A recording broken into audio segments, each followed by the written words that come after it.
अस्सलाम वालेकुम फ्रेंड्स, देसी एंड स्पाइसी फूड में खुशामदीद।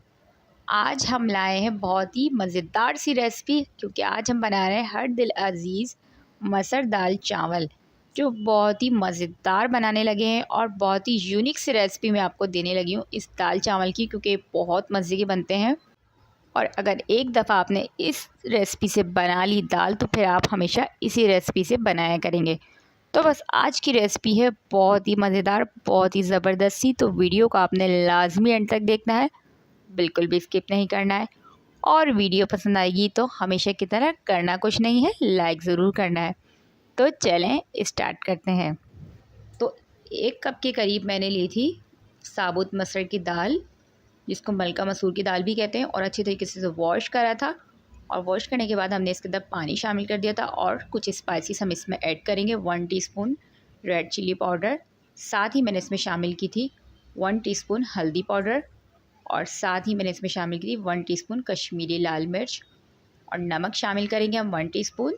और सारे स्पाइसेस के साथ हम इसको मिक्स करेंगे अच्छी तरीके से।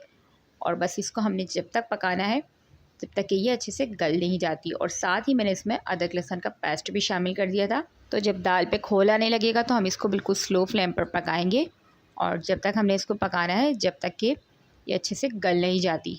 तो ये वाली दाल थोड़ा सा टाइम लेती है पकने में। तो बस इसको जब अच्छा सा खोल आ जाएगा तो हम इसको बिल्कुल स्लो फ्लेम पर पकाने के लिए कम से कम 20 मिनट के लिए रख देंगे, ताकि जो दाल है वो हमारी अच्छी तरीके से गल जाए। इसको ढककर हमें पकाना है।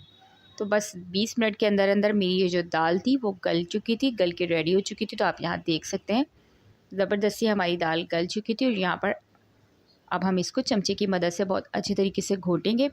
तो आप चाहें तो इसको ग्राइंड भी कर सकते हैं, या फिर आप इसको किसी भी मैशर की मदद से भी इसको घोट सकते हैं। तो ये बहुत ही ज़बरदस्ती थोड़ी गुली गुली सी जो होती है वो इस तरह से बहुत मज़े की लगती है। तो बस इसको मैंने 5 से 7 मिनट के लिए बहुत अच्छी तरीके से चमचे की मदद से घोट लिया था। तो 5 से 7 मिनट के बाद ये बहुत ज़बरदस्त सी हो गई थी, और बहुत ही घुटी घुटी सी जो बनती है उसका फ्लेवर बहुत ज़्यादा मज़े का लगता है। तो आप यहाँ देख सकते हैं ये 5 से 7 मिनट के बाद कितनी ज़बरदस्त सी निकल के आई थी। बहुत ही मज़ेदार इसका फ्लेवर लगता है। तो बाज़ लोगों को ये जो दाल है वो साबुत साबुत पसंद होती है, और बाज़ लोगों को इस तरह से घुटी हुई पसंद होती है। तो मुझे ये घुटी हुई जो दाल है वो बहुत मज़े की लगती है। तो आप एक दफ़ा इसको इस तरह से ज़रूर बना के देखें, बहुत मज़े की लगती है। तो बस यहाँ पे दाल हमारी ज़बरदस्ती घुटी हुई बन चुकी थी, और दाल को अब हम साइड पे रख देंगे। और इसके लिए मज़ेदार सी हम एक चटनी सी रेडी करेंगे। तो सबसे पहले मैंने प्याज ऑयल के अंदर अच्छे से पका ली थी।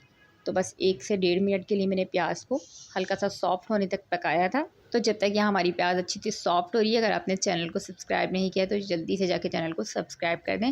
साथ ही बेल आइकन को लाजमी प्रेस कर दें, ताकि आपको हमारी हर आने वाली वीडियो का नोटिफिकेशन मिलता रहे। और वीडियो पसंद आए तो लाइक और कमेंट ज़रूर किया करें, क्योंकि आपके लाइक और कमेंट से होती है हमारी हौसला अफजाई। तो यहाँ मैंने 3 अदद हरी मिर्चें बीच में से कट करके शामिल कर दी थी, क्योंकि हरी मिर्चों का फ्लेवर बहुत ज़बरदस्त लगता है। तो यहाँ हम साथ साथ हरी मिर्चों को भी पकाते रहेंगे, ताकि जो हरी मिर्चों की खुशबू है वो बहुत मज़े की लगती है। साथ ही मैंने इसमें शामिल कर दिए टमाटर। तो एक बड़े साइज़ का मैंने टमाटर लिया था और बारीक कट करके वो मैंने इसके अंदर शामिल कर दिया था। और टमाटर को हम अच्छे से सॉफ्ट होने तक पकाएंगे। तो 1 मिनट तक टमाटर हमारा सॉफ्ट होने लगा था, और साथ ही कुछ स्पाइसेस भी हम उसके हाथ के हाथ शामिल कर देंगे। तो सबसे पहले हमने इसमें शामिल किया था सफ़ेद ज़ीरा, हाफ़ टी स्पून के करीब, और साथ ही मैंने इसमें शामिल कर दी थी कुटी हुई लाल मिर्च।